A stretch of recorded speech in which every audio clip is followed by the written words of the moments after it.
welcome back to Tomi's World. You already know it's your girl Tomi, and I am back with another video.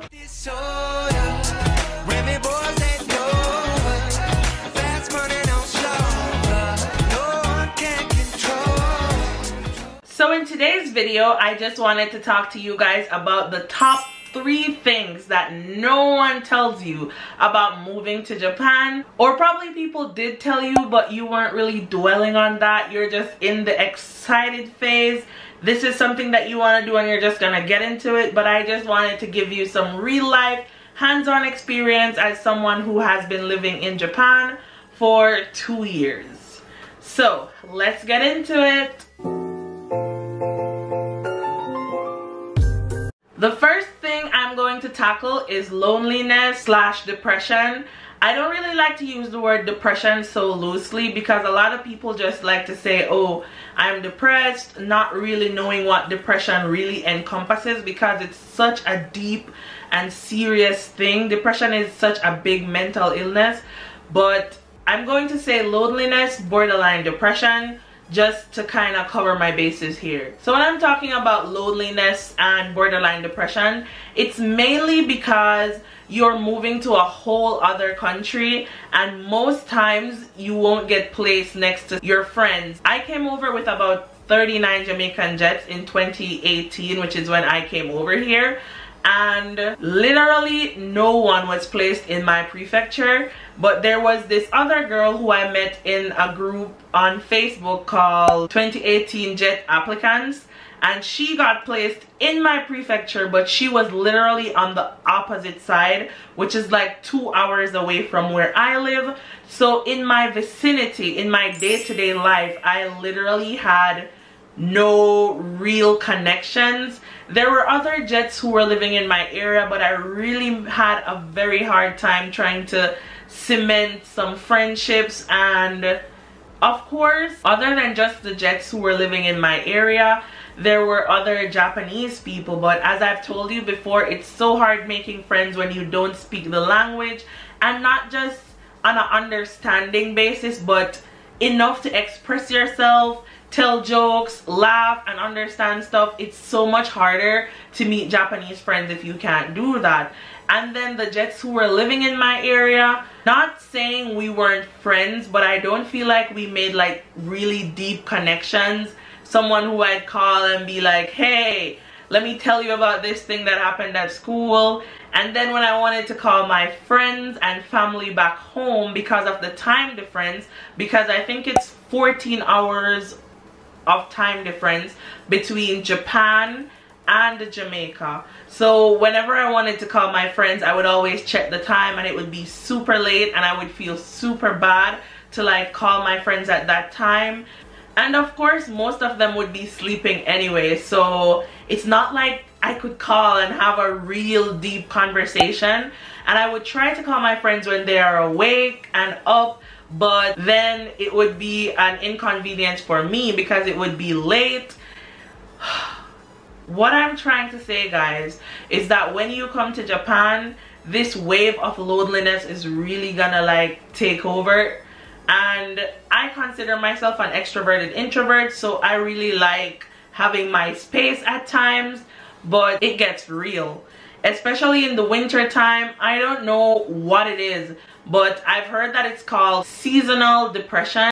Seasonal depression is a mood disorder subset in which people who have normal mental health throughout the year start to exhibit signs of sadness and depression in the winter months. I don't know if it's because it gets darker earlier or if it's because the place is just super cold, but in the winter time you get super depressed for some reason and you feel the loneliness even more. I remember after my first 3 months here or so, I came home one evening, and I grew up in a huge yard. Like, I had about 10 of my cousins and aunts, JR, Joey, and Ratty, Popsy, Peeled, Shim, Angie, Mama, Jay, Shana, yeah, plus me. I had a lot of people growing up in the yard around me, so you could never like leave something in the fridge and come back and see it in the fridge, because we have a saying in Jamaica, what stays too long serves two masters, and that was real in my house. And I came home from work this one evening and a lot of the food in my fridge had gone bad because I wasn't cooking, I wasn't eating. I wasn't really sure how to take care of myself and I wasn't doing it properly. And I remember just having this mental breakdown. I started to cry and I was like, if I was back home then someone would have eaten this food, it wouldn't have gone bad. And of course it wasn't about the food, but the food kind of triggered everything else that I had been holding in for so long. It's just so sad. So something that people don't normally consider or think about, or something that people here don't tend to tell other people, is that Japan can get super lonely, because once you come over on the teaching program, you don't know where you're gonna be placed, you don't know if you're gonna have friends, you don't know, you're literally moving across the world into the unknown. Not saying that there aren't gonna be instances where you do have friends, because I met an amazing Barbadian friend called Kim. She has left Japan now. Kim, I miss you so much. But it's just really difficult, and yeah, it gets really lonely here. Okay, on to point number 2. The second thing that no one might tell you about moving to Japan is that you will start to feel stuck.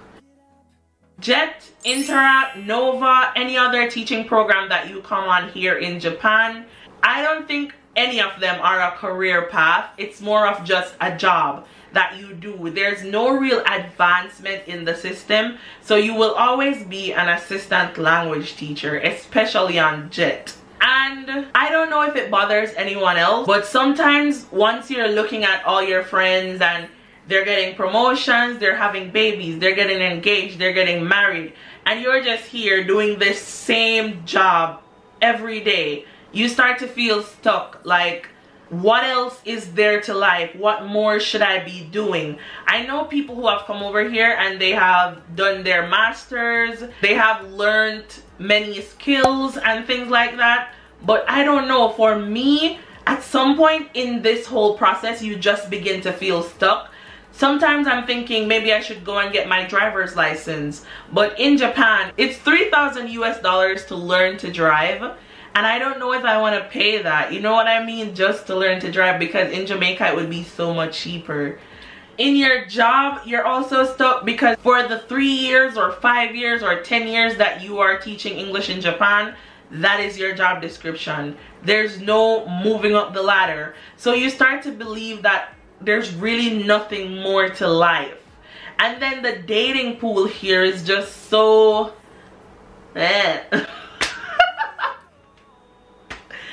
the dating pool here is just the dating pool in Japan, you know?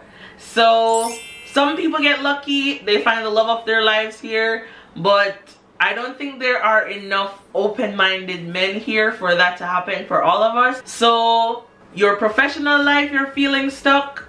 Your normal life, just what you do outside of school, what's that called? I don't know. You're feeling stuck. Your romantic life, you're feeling stuck, and you just start to feel so stuck that it sometimes become depressive. Is that a word? You sometimes start to feel depressed, like, what is next? What should I be doing? Especially when you have this ambition and you're so young and you just want to keep living your life and doing so many things. It gets a little bit cramped in the Japanese teaching English space. You know what I mean? There's no moving, so you're like, what next? Okay, on to point number 3. The last point that I wanted to cover here is just burnout. And a lot of people don't think that this is a thing, but once you come to Japan and all of the glitz and glamour wear off, oh, I'm living in Japan, I'm traveling the world, I'm living abroad, teaching English, this is what I want to do. After all of that kind of wears off, after a couple months of sitting at your desk, not really having any classes to teach because probably it's test week, the kids are doing something, it's a holiday, but you still have to be going to school, you start to experience this burnout. And the burnout can turn you into such a bitter person because, I don't know, you have to like see the memes about jets and stuff. But once you're a first year jet and a fifth year jet or a second, third, fourth year jet, it's just two different realms. First you come and you have so much passion, you want to do so much. I'm ready! I'm ready, I'm ready, I'm ready. And then a couple of years later you just start to feel so burnt out because of all other things that I've mentioned before. You're feeling stuck, you're feeling lonely, you're feeling depressed. Things back home are moving in a different direction. You're not really sure what you should be doing. And you kind of start to resent being here. And you have to remind yourself why you came here in the first place and what you are actually doing here. But I think the main reason for burnout is that you start to realize how very different the Japanese society is from your society, and you start to realize a lot of the little flaws, and they're just little things that start to build up into such a huge thing, and before you know it, you're just like, what the heck am I doing here? And it's crazy because looking back, I was so excited when I got my acceptance letter. I was so excited when I figured out that I was moving across the world. And now as a second year jet, I'm in this place where it's like I am burnt out. I have no idea what to do. But seriously guys, it just is what it is. It is what it is. And I just wanted to come in and pop on here, give you guys these 3 things because they've been resting on my mind a lot lately, so I just thought I could talk to you guys about it. So I hope this video in some way informed you guys, helped you guys, because you know I love to like be 100% transparent with you guys at all times. So that is the end of this video. Please don't forget to like, share, and subscribe. Support your girl over here on Tomi's World. I will see you guys in my next upload. Bye! Mwah.